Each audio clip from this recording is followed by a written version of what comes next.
اے قائد اعظم تیرے کردار کی سوگند، اے قائد اعظم تیرے افکار کی سوگند، اے قائد اعظم تیرے اظہار کی سوگند، ہم چاہتے ہیں تجھے تیرے پیار کی سوگند۔ دنیا میں عظیم انسان روز پیدا نہیں ہوتے، بلکہ عظیم لوگوں کی پیدائش کے لیے تاریخ کو برسوں انتظار کرنا پڑتا ہے۔ قانون فطرت ہے کہ جب ہر طرف ظلم کے پہرے ہوتے ہیں اور لوگ کسی نجات دہندہ کے لیے اپنی آنکھوں کے دروا کیے ہوتے ہیں، تو ایسے میں رحمت الہی جوش میں آتی ہے اور ایک ایسا عظیم انسان جنم لیتا ہے کہ جس میں تمام تر قائدانہ صلاحیتیں موجود ہوتی ہیں۔ جی ہاں، میں قائد اعظم محمد علی جناح کے بارے میں بات کر رہی ہوں کہ جو عظیم رہنما تھے اور انہوں نے پاکستان بنانے کے لیے دن رات ایک کیا، اور جن کی وجہ سے آج ہم ایک آزاد اور خود مختار ملک میں آباد ہیں۔ جی ہاں، آج میں قائد اعظم محمد علی جناح کے کچھ فرمان ہیں جو کہ تاریخ کا ایک اہم حصہ ہیں، بلکہ ہمارا قومی اور ملکی اثاثہ ہیں، قیمتی اثاثہ ہیں، وہ میں آپ لوگوں سے شیئر کرنا چاہوں گی۔ جی، قائد اعظم محمد علی جناح کا ایک خطاب ہے جو کہ انہوں نے 15 اگست 1947 میں کیا، میں آپ لوگوں کے ساتھ شیئر کروں گی۔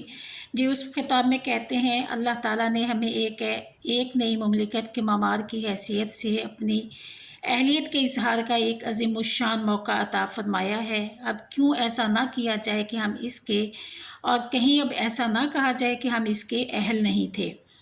پاکستان کی سرزمین میں بے شمار وسائل موجود ہیں، لیکن اس کو ایک ایسا ملک بنانے کے لیے جو مسلمان قوم کے شایان شان ہو، ہمیں اپنی پوری قوت صرف کرنا پڑے گی، اور مجھے یقین ہے کہ ہم سب اس کی تعمیر میں دل و جان سے حصہ لیں گے۔ اس برگزیدہ لمحے میں میرے جذبات ان مجاہدین کی یاد سے معمور ہیں جنہوں نے حصول آزادی کی خاطر اپنی جان کی قربانی دی۔ وہ اگرچہ آج ہم میں موجود نہیں، لیکن پاکستان ہمیشہ ان کا ممنون رہے گا اور ان کی یاد اپنے دلوں میں تازہ رکھے گا۔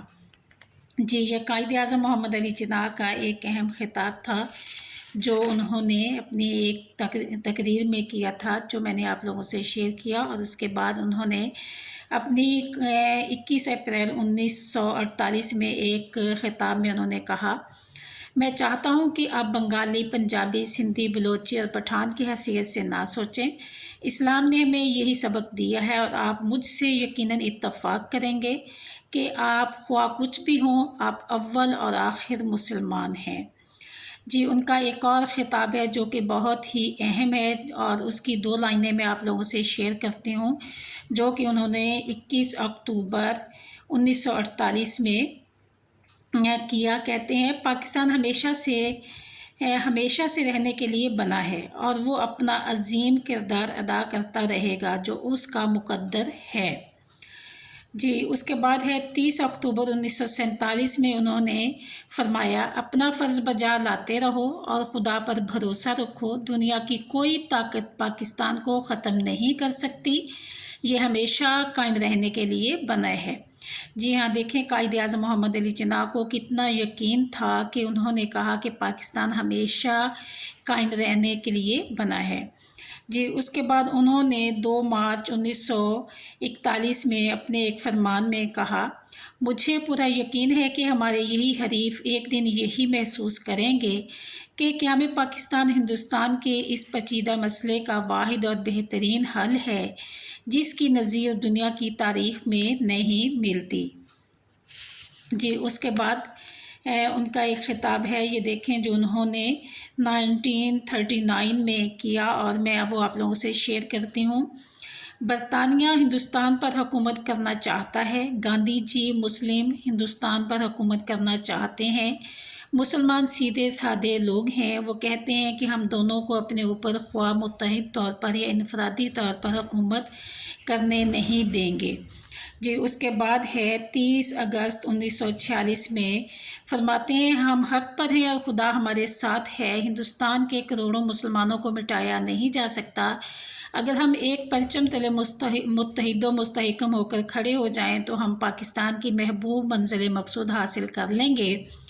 ہمیں خواہ کتنی ہی مصیبتوں اور کیسی ہی آزمائشوں سے گزرنا پڑے، پاکستان کے بغیر مسلم ہندوستان نیست و نابود ہو جائے گا۔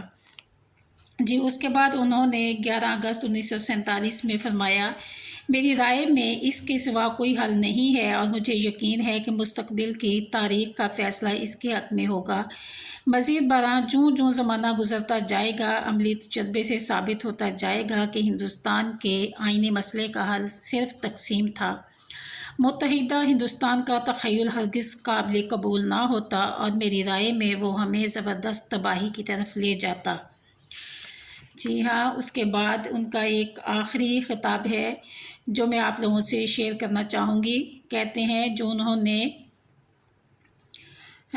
14 اگست 1948 میں قائد اعظم نے یہ فرمان جاری کیا تھا۔ کہتے ہیں، قدرت نے آپ کو ہر چیز دے رکھی ہے اور آپ کے پاس غیر محدود وسائل ہیں۔ آپ کی مملکت کی بنیادیں استوار ہو چکی ہیں۔ اب یہ آپ کا کام ہے کہ جس قدر جلد ہو سکے آپ ان بنیادوں پر ایک شاندار عمارت تعمیر کریں۔ آگے بڑھیے اور آگے بڑھتے جائیے، میری دعائیں آپ کے ساتھ ہیں۔ پاکستان زندہ باد۔ پاکستان کی پہلی سالگرہ قائد اعظم محمد علی جناح نے اس سالگرہ کے موقع پر قائد اعظم نے یہ فرمان جاری کیا تھا۔